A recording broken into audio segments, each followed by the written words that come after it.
Okay, good day back to you mga katropa, kaibiga, kakamsat, mga kapatid, no.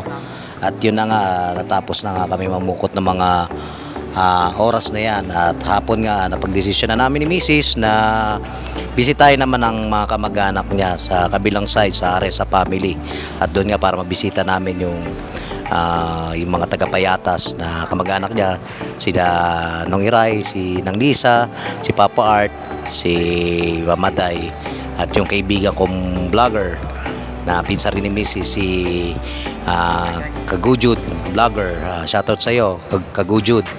So yun nga, naglakad kami, no, going to Kyutan Island, from yan nga, sa Dawis, so Inidyakan, then going to Kyutan Island.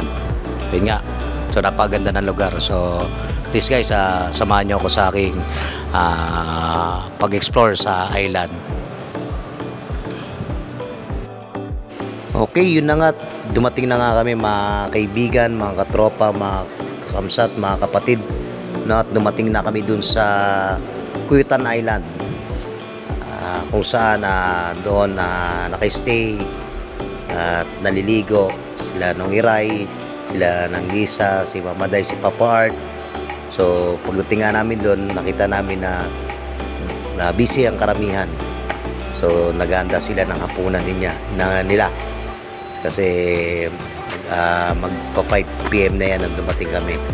So yun nga, na-meet ko na rin yung pinsan ni Mrs. na vlogger na si Kagujud vlogger.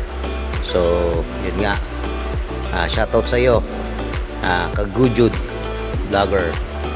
Yan nga, nagkaroon kami ng konting salo-salo, kainan, no, merong inuman, so masaya yung pagbisita namin doon sa isla ng Kyutan Island.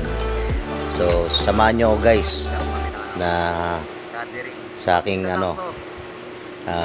pag-explore doon sa island, pagbisita doon sa Aresa family.